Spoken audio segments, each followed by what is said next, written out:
అందరికీ నమస్కారం. ఈరోజు మన రాష్ట్ర స్థాయి రైతు మేళాకి విచ్చేసినటువంటి రైతు సోదరులకి సోదరుమణులందరికీ ముఖ్యంగా నా నమస్కారాలు.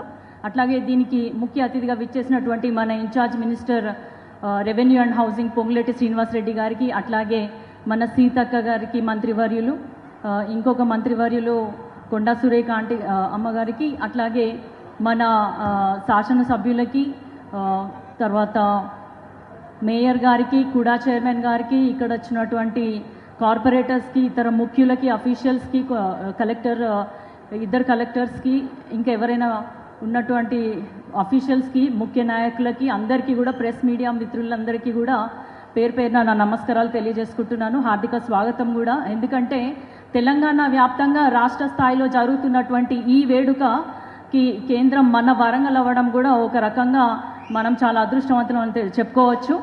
రైతు సంక్షేమమే ముఖ్యోద్దేశంగా రైతులకు పెద్దపీట వేస్తున్నటువంటి మన ప్రభుత్వం, కాంగ్రెస్ ప్రభుత్వము, మన ముఖ్యమంత్రి శ్రీ రేవంత్ రెడ్డి గారు, వారి ఉద్దేశం ఏంటంటే మనం ఎంత కష్టపడ్డా సరే మనకి కడుపు నిండా అన్నం పెడుతున్నటువంటి రైతులు ఎక్కడ కూడా కష్టపడొద్దు అన్న ముఖ్య ఉద్దేశంతో మన రాష్ట్రం అప్పుల పాలైనా కూడా రైతు సంక్షేమ పథకాలు ఏది ఆపకుండా ఒకటేసారి రైతు రుణమాఫీ చేయడం కూడా చాలా పెద్ద విషయం.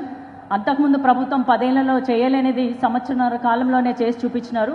అదే కాకుండా రైతు భరోసా సంవత్సరానికి 12,000 ఇవ్వడమే కాకుండా రైతు బీమా, తర్వాత ఇంకా చెప్పాలంటే మనందరికీ తెలుసు రైతులకి సబ్సిడీ, రైతు పనిముట్లు, వ్యవసాయ పనిముట్లకి రైతు కూలీలు దొరకకపోవడం వలన వారికి ఇబ్బంది జరగవద్దన్న ఉద్దేశంతో కూడా దాదాపు ప్రతి పనిముట్టు మీద కూడా 50% సబ్సిడీ ఇవ్వడం జరుగుతుంది. ఇదే కాకుండా నేను రైతులకు ఇంకొక విజ్ఞప్తి చేస్తున్నాను.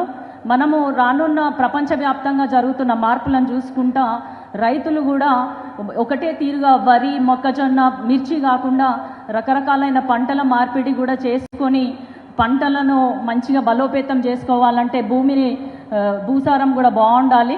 సో పంట మార్పిడి చేసుకుంటూ మీరు ముందుకెళ్ళండి. ప్రభుత్వం మీకు చేదోడు వాదోడుగా ఉంటుందని మీ అందరికి తెలియజేసుకుంటూ, ఇక్కడ ఇంతకుముందు చూసినటువంటి స్టాల్స్లో అన్నిట్లో కూడా ముఖ్యంగా మీరు అందరు గుర్తుపెట్టుకోవాల్సింది ఏంటంటే మన కాంగ్రెస్ ప్రభుత్వం ఏదైనా ఉందంటే అది ఇందిరమ్మ రాజ్యమే తీసుకొస్తుంది.